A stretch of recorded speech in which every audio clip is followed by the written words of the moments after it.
Yeah, that's me. That is Pangong Tso Lake, a frozen Pangong Tso Lake at 4,500 meters altitude in India.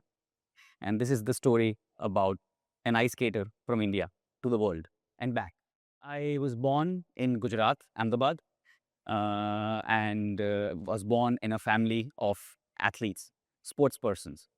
I'm a third generation athlete who wanted to go and, put India on the world map for a sport.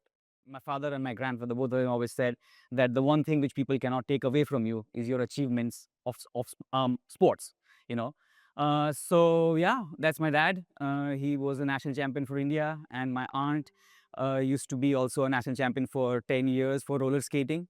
And my grandfather used to play hockey with Major Dhyan Chand ji. So I think over the years, I grew up in a household with a lot of sports memorabilia in the house. So it was obvious that I was going to pursue sports. At some point of time, I picked up roller skating, went on to win the national gold, got selected in the Indian team, got a Sardar Patel Award of Excellence from the Gujarat state. But all of that wasn't enough. In 2008, I packed my bags and moved to Europe to pursue the impossible dream of becoming an ice skater at the Winter Olympics for India. Now, one of my friends in the Netherlands, he told me, Vishwaraj, you need to be slightly mad to pursue this because culturally, in your language, there's only one word for ice and snow, baraf. So how do you come up with this? I'm like, yeah, maybe I'm a little fanatic. I don't know, but the motivation and the leap to do something which was never done before was always there. And yeah, so we began. I went from India to the Netherlands and back to the Himalayas because that was where I found myself again.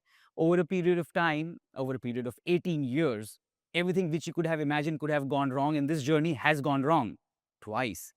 But still standing, still here. Netherlands, where is I long track speed skating to the Netherlands is like cricket to India. So that was an obvious choice.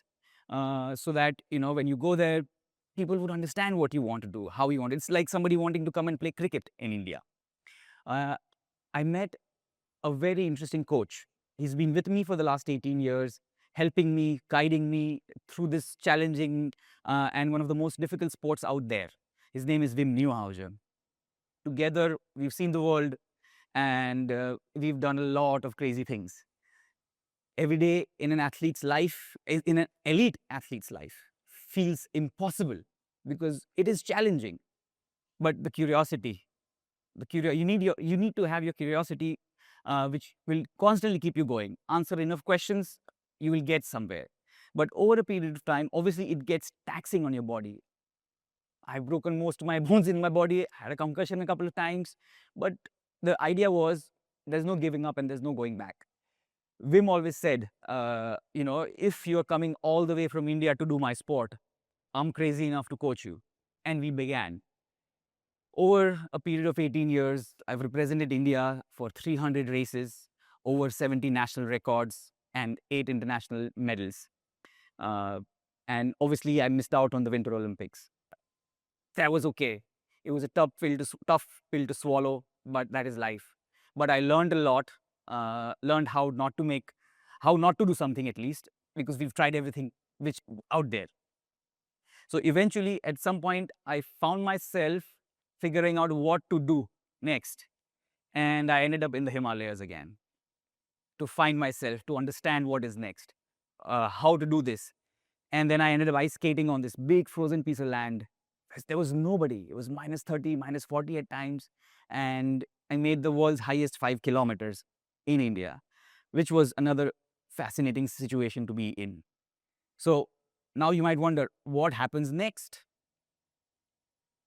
Now I'm mentoring the next generation of athletes to go to their next level. And I will make sure that they're never told it's not enough. So in my mentorship program recently, finally, we've won some medals at the nationals. The kids are here, so which is very nice to know. So I think the system is working, and if you have motivation, anything is possible. You answer enough questions, sky is the limit. And how can sky be the limit if there are footsteps on the moon? So you need to keep on pushing yourself, and that's what happened. And somehow here I am at IIT, a college dropout, talking about my journey. So, well, here we go, and here we stand. Thank you.